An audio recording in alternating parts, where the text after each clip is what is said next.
Tuhan bersamamu dan bersama rohmu. Injil Tuhan kita Yesus Kristus karangan Santo Lukas. Dimuliakanlah Tuhan. Dalam perjalanannya ke Yerusalem, Yesus menyusur perbatasan Samaria dan Galilea. Ketika dia memasuki suatu desa, datanglah 10 orang kusta menemui dia. Mereka tinggal berdiri agak jauh dan berteriak, "Yesus Guru, kasihanilah kami." Yesus lalu memandang mereka dan berkata, "Pergilah, perlihatkanlah dirimu kepada imam-imam." Dan sementara dalam perjalanan, mereka menjadi tahir. Seorang dari antara mereka, ketika melihat bahwa ia telah sembuh, kembali sambil memuliakan Allah dengan suara nyaring, lalu tersungkur di depan kaki Yesus dan mengucap syukur kepadanya. Orang itu seorang Samaria. Lalu Yesus berkata, "Bukankah ke-10 orang tadi semuanya telah menjadi tahir? Di manakah yang 9 orang itu? Tidak adakah di antara mereka yang kembali untuk memuliakan Allah selain orang asing ini?" Lalu Yesus berkata kepada orang itu, "Berdirilah dan pergilah, imanmu telah menyelamatkan engkau." Demikianlah Injil Tuhan kita. Terpujilah Kristus.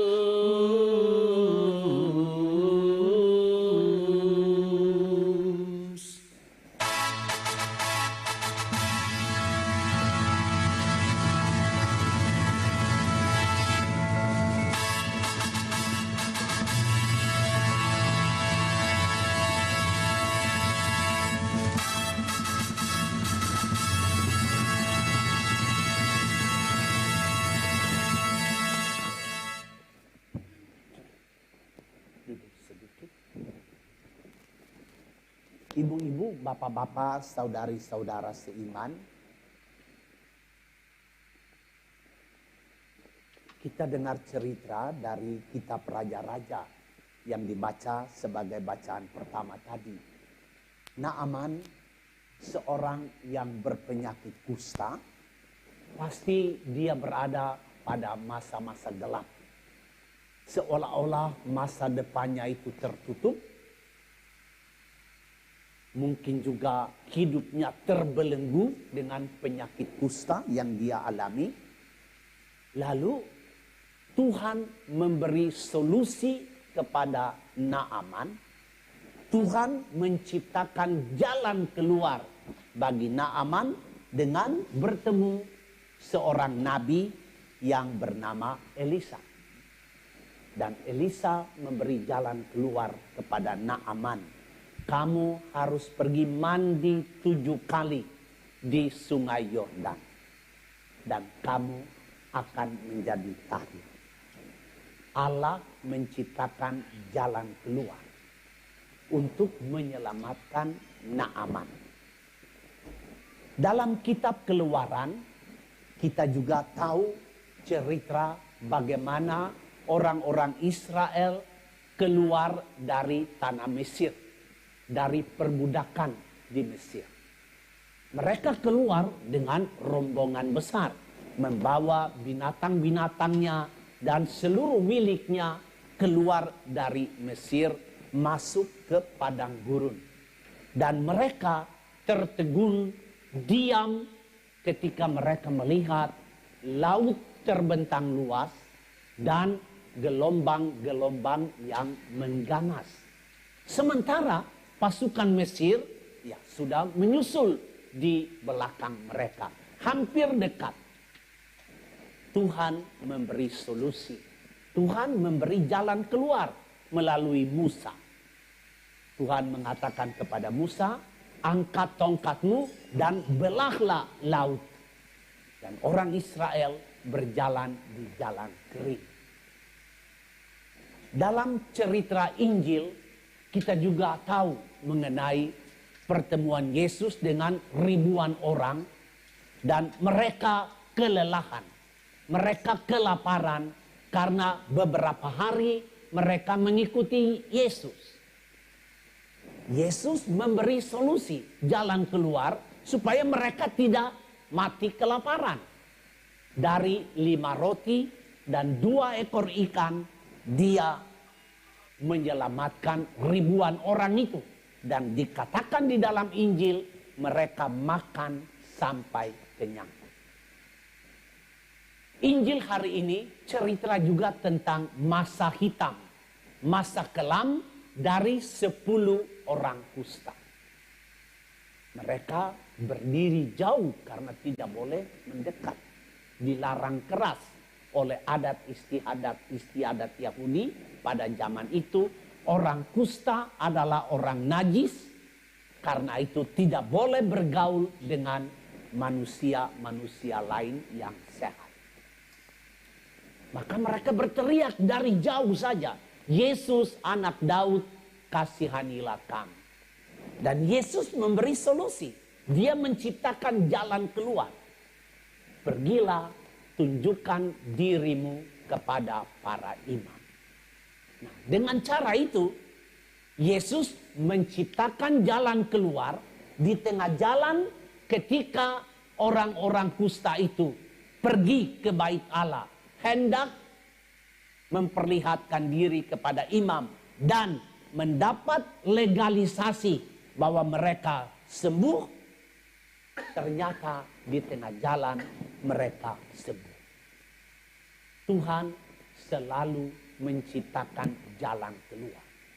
Dan tidak pernah Tuhan itu lelah dari sejak penciptaan, sejak Adam dan Hawa melakukan dosa. Dan Tuhan mengusir mereka dari Taman Firdaus.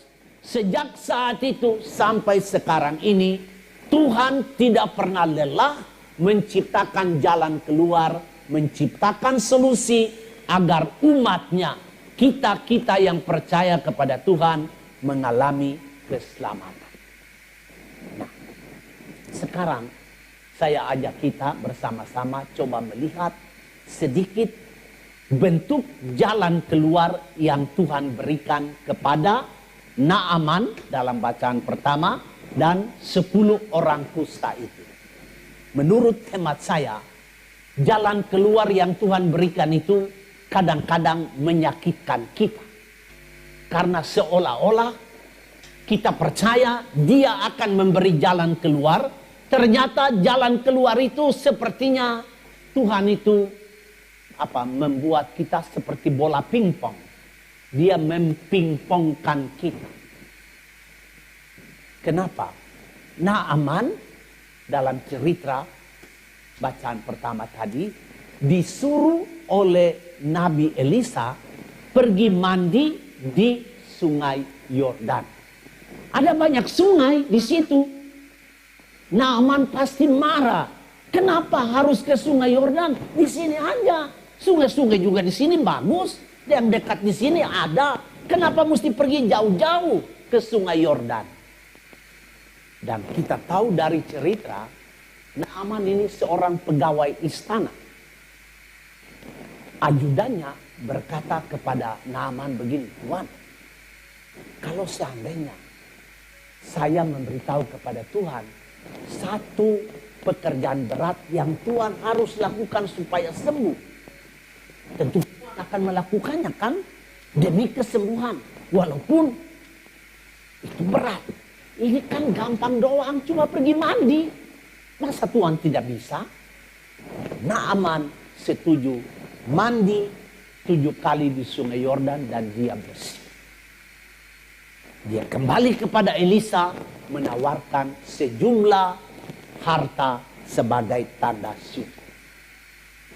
Begitu juga dalam Injil hari ini, solusi yang Tuhan berikan kepada 10 orang kusta menyakitkan sekali. Kenapa menyakitkan? Karena Tuhan menyuruh mereka pergi memperlihatkan diri kepada para imam. Ibu bapak tahu, dalam sejarah Israel pada zaman itu, hanya para imam yang harus membuat surat resmi menyatakan bahwa orang sakit kusta ini atau itu sudah sembuh. Itulah sebabnya Yesus menyuruh mereka pergi memperlihatkan dirimu kepada para imam supaya mendapat legalisasi itu. Ini menyakitkan sekali. Kenapa? Karena Yesus tidak bilang sembuh, pergi memperlihatkan diri. Artinya mereka masih berjalan sebagai orang kusta pergi ke bait Allah itu. Dan ibu bapak, pada zaman itu orang kusta tidak boleh datang ke bait Allah. Tidak boleh, najis. Jadi tidak boleh masuk ke sana. Nah, ini pasti mereka pikir, wah kami ini di pingpong ini. Masih kusta, disuruh pergi memperlihatkan diri kepada imam. Imam-imam itu selalu ada di bait Allah. Bagaimana bisa masuk ke bait Allah? Kami masih kusta. Pergi memperlihatkan diri bagaimana? Nah, ini menyakitkan. Tetapi ternyata di tengah jalan mereka sembuh dan satu orang kembali mengucap syukur kepada Yesus. Ibu bapak, saudara-saudari seiman, saya tutup permenungan ini mau mengatakan kepada kita bahwa jalan keluar yang Allah beri kepada kita supaya kita selamat kadang-kadang tidak sesuai dengan keinginan kita, tetapi jalan keluar itu penting untuk keselamatan kita. Jadi kita mesti percaya kepada kebaikan Allah itu. Dia inginkan hal yang baik untuk kita. Kita harus mengikuti keinginannya. Kita mensyukuri kalau kita mengalami kebaikan. Dan kita mesti berbagi dengan orang lain kebaikan yang dia sudah berikan kepada kita itu. Nah, Injil pada hari ini memberitahu kepada kita bahwa kita mendapat kekuatan dari Allah untuk mampu melihat situasi di sekitar kita.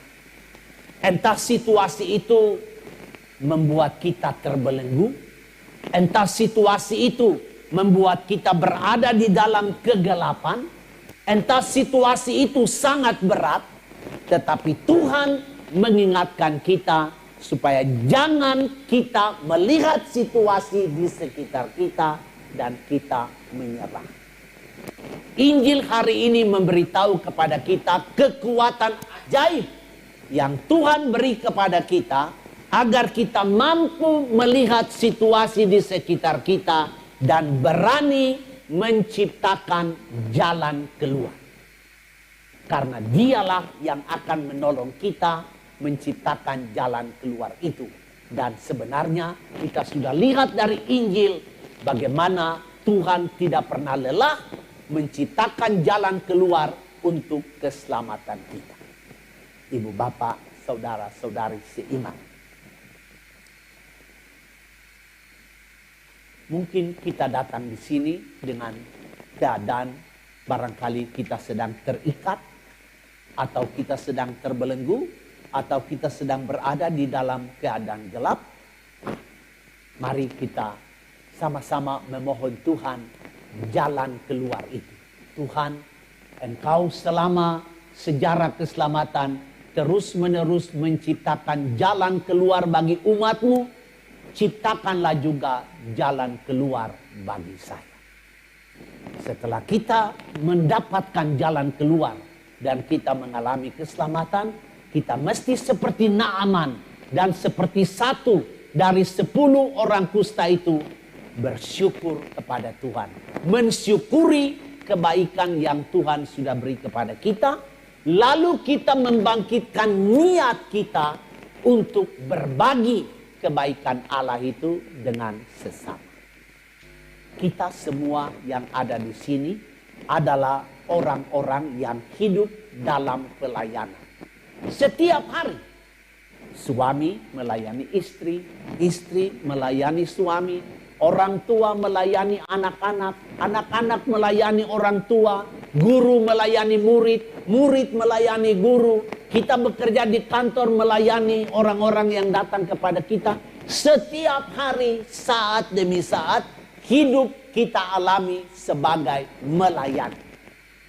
Nah, yang ada di dalam pikiran kita adalah orang yang kita layani itu harus datang kepada kita. Karena kita melayani mereka, toh. Jadi di dalam pikiran kita itu adalah they have to be here. Mereka harus datang ke sini. Tetapi Injil hari ini memberitahu kepada kita hal yang sebaliknya juga. We have to be there. Bukan mereka yang harus datang ke sini saja. Saya, kami yang harus pergi ke sana. Itu maksud yang Tuhan beri kepada 10 orang kusta itu. Pergi memperlihatkan diri kepada imam. Suatu sindiran yang amat keras bagi para imam yang hanya tinggal di bait Allah. Tetapi Yesus dengan cara itu ingin memberitahu kepada mereka, kamulah yang keluar cari orang-orang yang seperti orang kusta itu. Jadi kita tetap, mereka harus datang supaya kita layani, tetapi kita juga mesti membudayakan cara lain. Kitalah yang pergi mencari mereka. Moga-moga dengan mereka datang kepada kita dan kita pergi melayani mereka, semakin banyak orang akan mengalami keselamatan Tuhan, mensyukurinya dan berniat untuk berbagi kepada